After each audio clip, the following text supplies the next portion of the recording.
¿Qué tal, comunidad? Aquí habla su abogado Ray Maldonado. Un gusto como siempre. Hoy voy a empezar en inglés, después voy a ir en español, pero como siempre puede poner sus preguntas en el idioma que ustedes quieren. All right, ladies and gentlemen, so we are starting off in English today.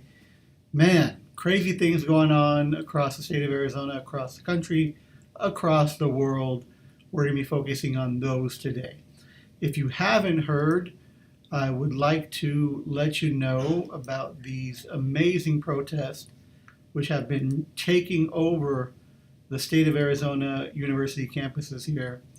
We had the protest going on at Arizona State University, then the University of Arizona, then Northern Arizona University. So they're all students who are protesting and unfortunately getting arrested. So what I want to go through in this video was talk a little bit about your rights when protesting, and then your rights or what you should do if you are arrested during one of these protests, or really any protest in general, right? So first and foremost, you have a fundamental right to protest. It is enshrined in international law, in the United States Constitution.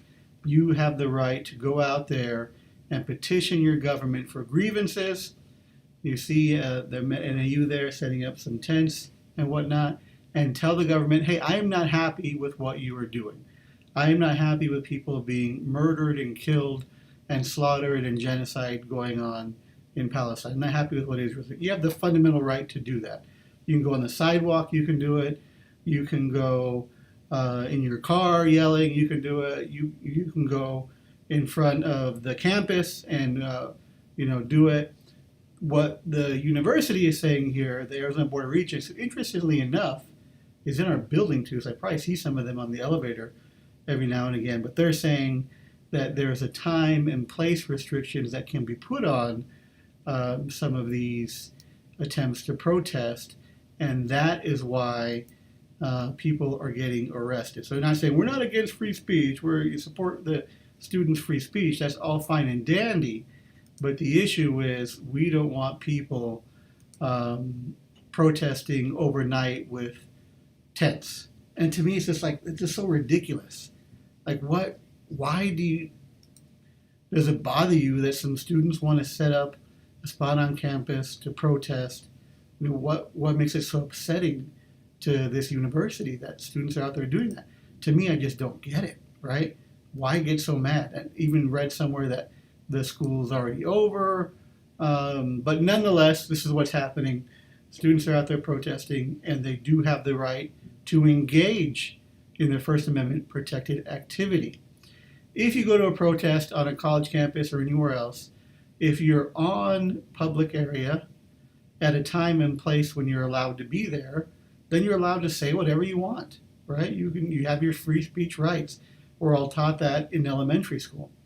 What we're not taught so extensively in elementary school or even later is the restrictions that government or private property owners can put on your speech. For private property owners, it's absolute, right? You can't just say I'm going to go into any business I want and say whatever I want. That private property, that business owner has the right to say, no, I don't want you here, you need to leave. It's not infringing on your First Amendment right. Infringing on your First Amendment right is the government, like a state university, prohibiting you from engaging in such speech, a city arresting you, a county arresting you, something like that, right? That's when we're going into the constitutional issues against the government. So anybody that's watching this is saying, hey, I want to go to a protest, but I'm afraid of getting arrested, you have the right to engage in the protest. Just when law enforcement officers are there, if you begin to act in a way that is violent, obviously they could arrest you for something of violence.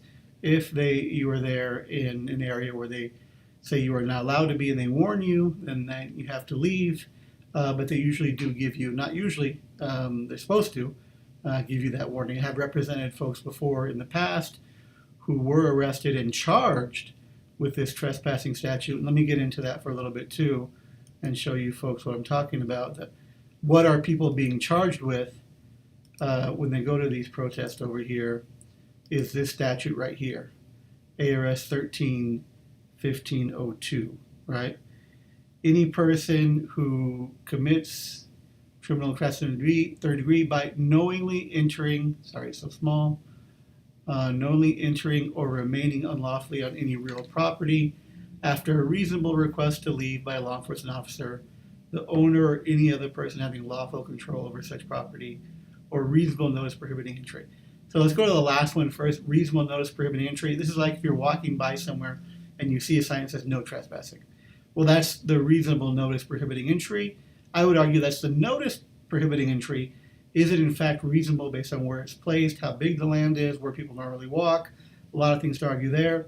But we'll say for the purposes of here, going to a protest on a big university, probably not posted well enough for just notice to be enough. So we have to go back to the top. Knowingly entering or remaining unlawfully, right? Unlawfully is a key word here. It has to be without permission to be where you're at. After a reasonable request, right? So this is another one here. Is it a reasonable request to leave by law enforcement or any owner or person having lawful control of the property?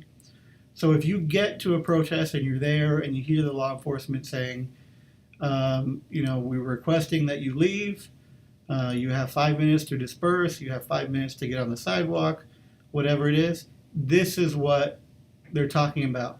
They have to comply with the statute in order to arrest you and be able to prove beyond a reasonable doubt down the line. They know that they have to comply with making a reasonable request to leave before they can arrest you for trespassing. So if you're wanting to go to protest but you don't want to get arrested for whatever reason it is, you should have the opportunity, you should get a reasonable request by law enforcement before leaving. And why do I say should? Why am I qualifying that? Well, I'm going to say it again. We've represented people at protest cases before who went just to protest, wanted to address their grievances to the government. This one I'm thinking of particularly was at the state capitol, and the person was arrested. But when we get to trial and we won the trial, it was found that there was no reasonable request to leave given by law enforcement in this example because there was too many people blocking the person's exit, right? So if it's a reasonable request to leave, it has to be feasible for you to be able to exit wherever they're telling you to leave. If there's 100 people in front of you and the cops grab you and arrest you, and in this case that's what was happening, there's no way he could have left, so there's no way it was a reasonable request, and we get a not guilty at trial. So this is the charges that we're seeing coming up in the ASU campus cases. I think we had 70-something folks on Saturday night, and then some more in the morning, and then NAU, I think they're seeing the same charge as well, and I believe U of A also. There has been a lawsuit filed, thank goodness for this individual, right? So if you have been involved in one of these protests and your right by the university is being challenged to remain a student, I would wholeheartely encourage you to right away reach out to CARE Arizona, right here, 480-704-3786, 480-704-3786, to tell them, hey, I was one of these students, I got this notice from my university, and they're trying to kick me out of school, they're trying to let me back to my dorm, etc., etc. Whatever it is, there is a federal lawsuit that's already been filed. Give them a call so you can join up with that and become a part of that lawsuit and hopefully find you representation as well on the work with the board, right? It says that there's a suspension that can be appealed to the Office of Student Rights and Responsibilities. There should be a hearing with students, faculty, and staff. Then 3 days later, they'll issue the recommendation, and up to 20 days for the actual university to follow through with that as well. So please, please, please, if you were involved in that, reach out to CARE Arizona, 480-704-3786. All right? Now, the nuts and bolts of what I want you to know if you are arrested.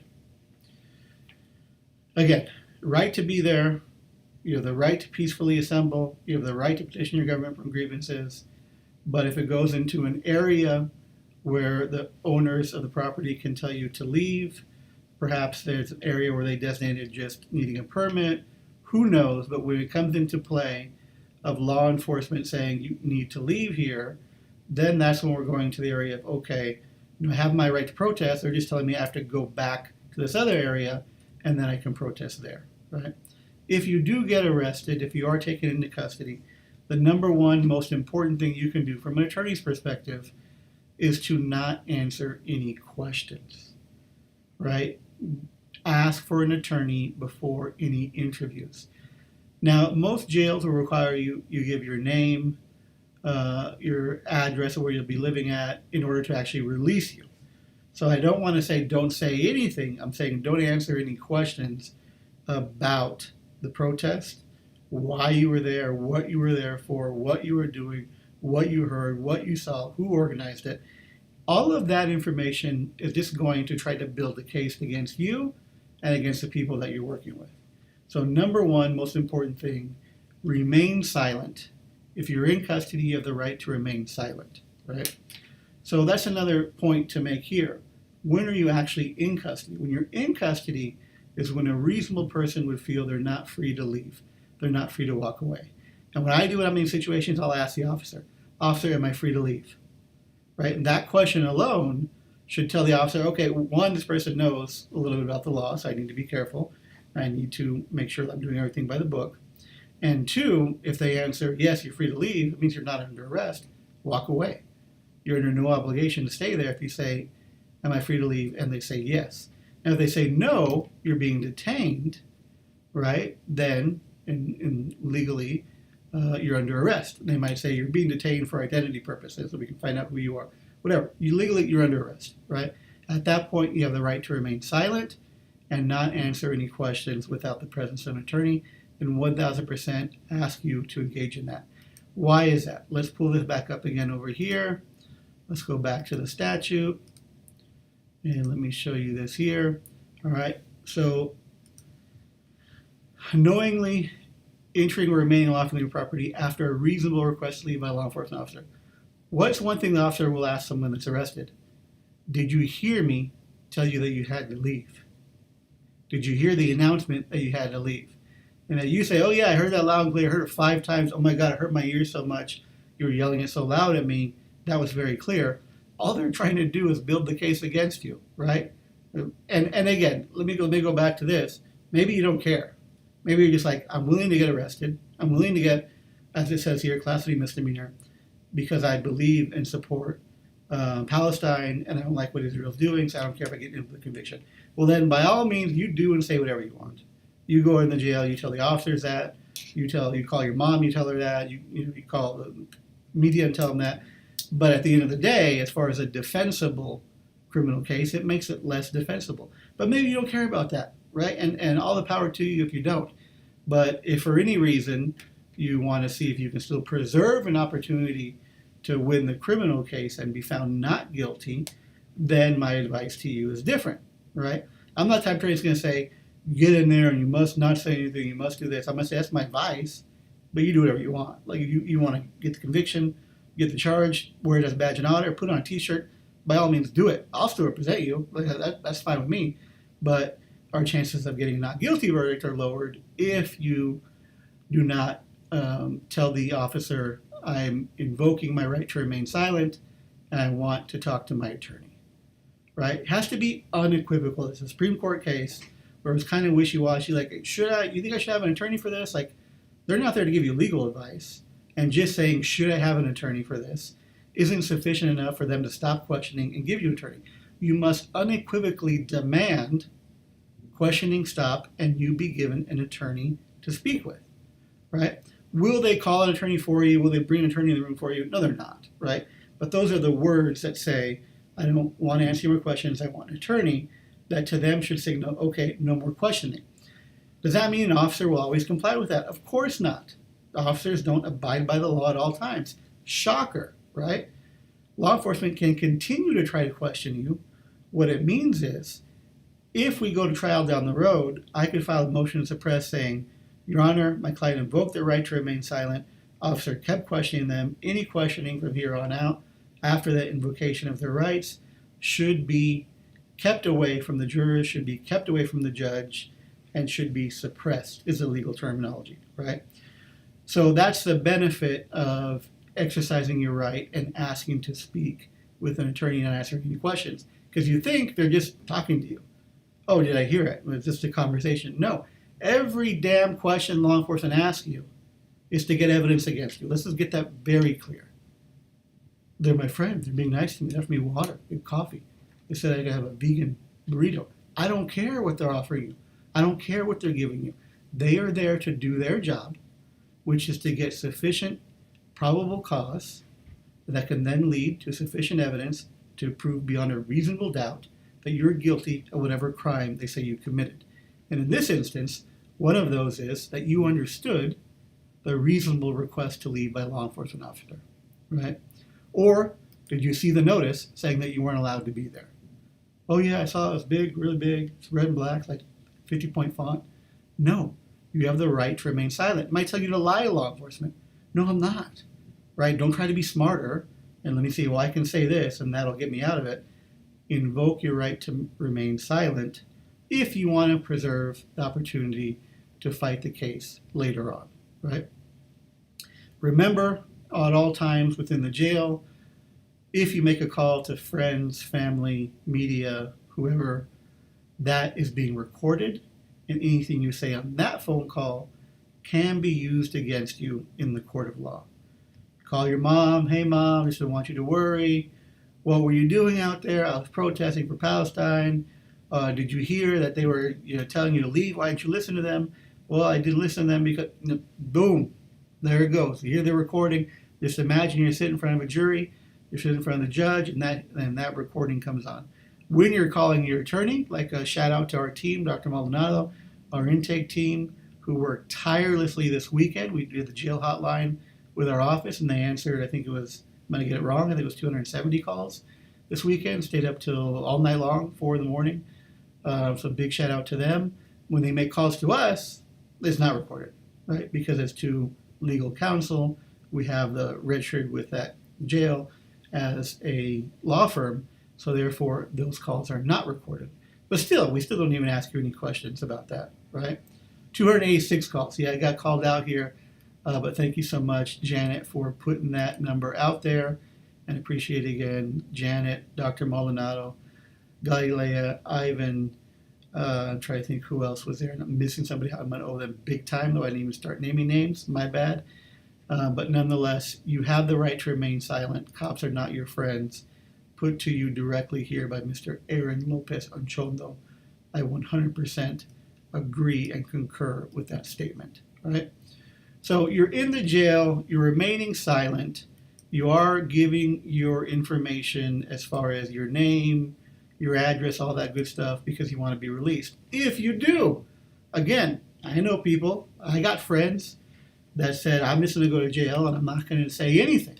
And I'm just going to be kept here under protest, even within the jail, by not giving their name, not giving the contact information. You want to do that? All power to you. Check with the organizers if you're doing a team event or organized protest. But that is also an option that I've seen people do. So quick recap. You have the right to remain silent. You have the right to ask officers if you're free to leave. And you have the right, fundamental right to protest. It can, however, be limited time, place, scope by certain places like the university, right? And that's going to be a federal lawsuit that was filed on that issue. So we'll go into more detail as that case progresses and give you the result from the federal district court case when that comes out. So that's it, folks. We have all the names here too. Just a shout out. Who did I forget? I forgot Kevin. My bad, Kevin. Galilea, Ivan, Angeles, Dr. Maldonado, Janet. Perfect. Well, that's it, ladies and gentlemen. If you want to be more involved in the movement, highly encourage you to reach out to some of these amazing organizations that are doing great work there on the ground. Another one, just to give a little shout out to go ahead and follow. I already give you the CARE Arizona one, but let me give you one more here. Let me get it up here. Like this one's just hilarious and beautiful, right? And that's the name. I stole it from his name. Resistance is beautiful. Go follow him right now on Instagram for a couple of reasons. One, I love his video because he uses humor, and he uses humor when interacting with law enforcement and even with haters as well. And two, it's also got a lot of legal knowledge in there that you can learn. I'm watching, I'm like, yeah, that's right.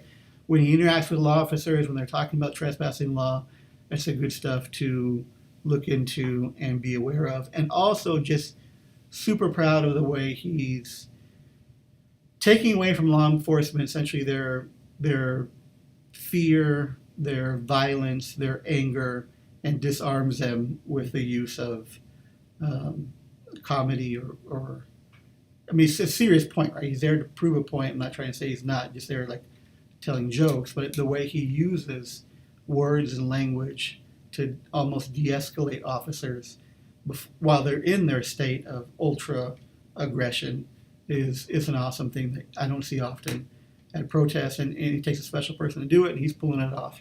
So Resistance is beautiful. Please follow that. Follow him on Instagram. All right. That's it, folks. Questions, comments, concern, as always, feel free to reach out. If not, we will be back here again next Thursday. And any other videos or anything else you want to see, any other topics, let us know. Happy to get them done. Thanks so much. Have a great week.